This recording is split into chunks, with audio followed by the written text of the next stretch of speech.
አመሰግናለሁ።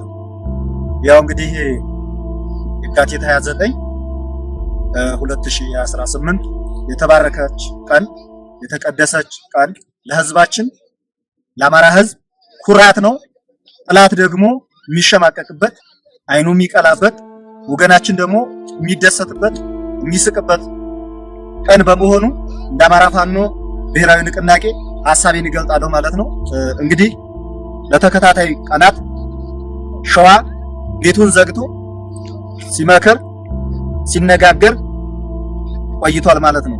አያቶቻችን እና አፄ ምኒልክ እንዲሁም ለብዙ ዘመናት ሀገርን ሲያስተዳድሩ ህዝብን ሲመሩ ያለ ልዩነት በአንድነት ያስመሰከሩበት ትልቅነትን ያሳዩበት ለልጆቻቸው ብዙ ነገር ያስተማሩበት እኛ ልጆቻቸው ደግሞ ከነሱ ተምረን የነበረን ልዩነት የነበረንን መገፋፋት ለአጠቃላይ ለአማራ ህዝብ አሁንም በአንድነት የሚታገልበትን ልዩነታችንን የነበረብንን መገፋፋትና በተንኮለኞች በሴረኞች የተተበተበብንን ትብትብ ዛሬ ቀብረናል ማለት ነው።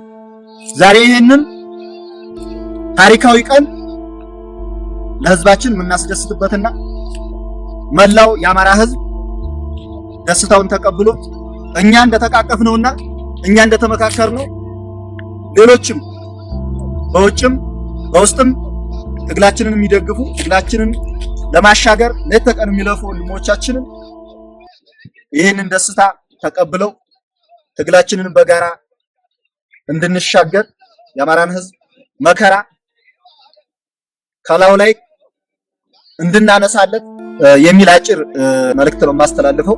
አመሰግናለሁ። አርበኛ ደሳለኝ ሲያስብ እባላለሁ። የአማራ ፋኖ ብሔራዊ ንቅናቄ ሸዋ ቀጣና ሳምነው ዕዝ ዋና መሪ። እንግዲህ ይቺ የተባረከችና የተቀደሰች ቀን እንድትመጣ በአማራ ፋኖ ህዝባዊ ድርጅት ሸዋ ጠቅላይ ግዛት ዕዝና በአማራ ፋኖ ብሔራዊ ኃይል ደቡብ አማራ ቀጣና ሳምነው ዕዝ መካከል የነበረው ያለመግባባት ወደ አንድ ለማምጣት ከመጀመሪያ ጀምሮ ስትደክሙ ስትወጡ ስትወርዱ ቀን በሐሳብ ሌሊት እንቅልፋችሁን አጥታችሁ የነበራችሁ በውጭውም ዓለም በአገር ውስጥ የትግል ደጋፊዎችና ባለቤቶች መጀመሪያ እናመሰግናለን፣ እንኳን ደስ አላችሁ ማለት እንወዳለን። ከዚህ በመቀጠል መላው ህዝባችን በአንድም በሌላ ከስተታችን ባለመማር ከአንድ አብራክ የወጡ ልጆች እውነት ለመናገር ለአንድ ዓላማ የተሰለፉ ልጆችን ጎራና ጎራ ለይተው ጥይት ሲወራወሩ በመቆየታቸው እኛም የትግሉ አብዮት ወይም የትግሉ ፊት አውራሪዎች መሪዎች በነበርንበት ሰዓት የችግር መፈጠሩ እና በወቅቱ ቶሎ ብዙ ችግር ሳይፈጠር ባለመመለሳችን ታላቅ ይቅርታ እንጠይቃለን። በአራቱም ግዛት ያላችሁ የትግሉ መሪዎች በትግሉ ፊት አውራሪነት የተቀመጣችሁ የትግሉ ባለቤቶች ይሄ ሰላም እንዲመጣ ይሄ አንድነት እንዲመጣ ስትወጡ ስትደክሙ የነበራችሁ ሁላችሁንም እንኳን ደስ አላችሁ። ለእናንተ ምስጋናችንን እናቀርባለን። ከዚህ በኋላ ሸዋ ምድር ላይ እርስ በርስ የሚታኮስ እርስ በርስ የሚጓተት ወንድማማች አይኖርም። ተፈጥሯል። የተፈጠረውን ችግር መመለስ አንችልም። ድጋሚ እንዳይፈጠር ትናንትና ለአንድ ዓላማ የወጡ ልጆች የትም በእኛ ስህተት ዋጋ በመክፈላቸው እጅግ ልባችን እያዘነ በቁጭትና በስሜት የተሻለ ስራ ሰርተን የተሻለ ቀራርበንና አዋህደን ሰራዊታችንን የሸዋን መሬት ለብልጽግና እሳት እናደርገዋለን። ለዚህም ከጎናችን የተሰለፍከው የማትሰለቸው የማትደክመውና ተስፋ የማትቆርጠው ህዝባችን አሁንም ከጎናችን ሆነህ ጠላትን እየመታን እያንበረከክንና እያሸነፍን ጉዟችንን ወደፊት እንድናደርግ ታሪካዊ ጥሪ እናስተላልፋለን። እናመሰግናለን።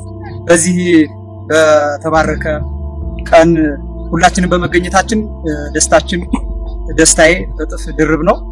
በቅድሚያ አንድነት ምንም ምርጫ የሌለው ጉዳይ ነው። የማሸነፊያችን ቁልፍ እንደሆነ ይታወቃል። ያንን መሰረት በማድረግ አንድነታችንን በዛሬዋ ዕለት አጽንተናል። በቅድሚያ ግን ይህንን አንድነት ለማየት ሲጓጉ የነበሩ እንደጓጉ ህይወታቸው ያለፈ ጀግና ሰማዕቶቻችንን ማሰብ መቻል አለብን። የነሱን ራዕይ የነሱን ዓላማ እናስቀጥላለን ብለን በገባነው ቃል መሰረት ይኸው ዛሬ አንድነታችንን መስርተን ከዚህ በፊት የነበሩ በርካታ መጓተቶችን ወደ ኋላ አሽቀንጥረን ጥለን ዛሬ ላይ አንድ ሆነን ለሚደግፈንና ለሚጠብቀን ህዝብ ለሰራዊታችንም ጭምር ይህንን ደስታ ማብሰር እንፈልጋለን። በዋናነት ግን ከዚህ በፊት የነበሩ የግጭት ጠማቂዎች በር ዛሬ ላይ ተዘግተዋል። የአንድነት በር ተከፍቷል። አንድነታችንን መቼም ቢሆን ከዚህ በኋላ ወደ ኋላ ሊመልሰው የማይቻልበት ደረጃ ላይ መድረሳችንን በዚሁ ለሰራዊታችን፣ ለደጋፊው፣ ለህዝባችን በዚሁ መልእክቴን ማስተላለፍ ፈልጋለሁ። አጠቃላይ የአፋብን አመራሮች እንዲሁም መላው የአማራ ህዝብ፣ የአማራ ሰራዊት በእኛ አንድነት እንደምትደሰቱ ተስፋ እናደርጋለን። ሁሉም አንድ ሆኖ ወደፊት የምንገፋበትና ያላንዳች ቅድመ ሁኔታ የመጨረሻ ምርጫችን አንድ ሆነን ይህንን የተጋረጠብንን አደጋ ጠላትን በጋራ ታግለን የጋራ ውጤት የምናመጣበት የመጨረሻው ምዕራፍ ላይ ነንና ሁላችንም አንድ እንሆን። ከዚህ በኋላ ሊለያየን የሚችል አንዳችም ምድራዊ ኃይል የለም። አመሰግናለሁ። ፋኖ አከበር ስመኘው እባላለሁ። ከአፋብና አሳምነው እዝ ፋይናንስ መምሪያ ኃላፊ ነኝ። ይህ የሸዋ ሁለት ወንድማማቾች ልዩነት ሲያስጨንቃችሁ የነበራችሁ መላው አማራ ህዝብና የሸዋ ህዝብ ክሎም የትግሉ ደጋፊዎች እንግዲህ የምትፈልጉት የምትናፍቁት አንድነት መጥቷልና እንኳን ደስ አላችሁ፣ እንኳን ደስ አለን ማለት ፈልጋለሁ። በመቀጠል እንግዲህ ይህ አንድነት ለሌሎች ምሳሌ ሊሆን የሚችል አይደለም፣ ለአማራ ህዝብ ቀርቶ ለሌሎች ጭቁን ብሔር ብሔረሰቦች ጭምር ምሳሌ ሊሆን የሚችል የአሸናፊነታችን ማረጋገጫ እውነትም አንድነቱ የእውነት የጸና ቀጣይ አንዱ ትብስ አንዳችን ትብስ እየተባባል የምንቀጥልበት የምንከባበርበት ህዝባችንን ከፍ የምናደርግበት መሪዎቻችንን የምናከብርበትና የማሸነፊያ ቁልፋችን ሆኖ ይቀጥላል። ቀጣይ እንግዲህ ቅድም መሪዎቻችንም እንደገለጹት ህዝባችን ከጎናችን እንዲሆን፣ ደጋፊ ማህበረሰብ ከጎናችን እንዲሆን እና በተሻለ ፍጥነት በተሻለ የትግል ስልት አሸናፊነታችንን እንድናረጋግጥ ጥሪያችንን እናስተላልፋለን። ይህ ሆኖ በማየቴ በግሌም እጅግ በጣም ደስታ ተሰምቶኛል። በድጋሜ እንኳን ደስ አላችሁ ማለት ፈልጋለሁ። አመሰግናለሁ።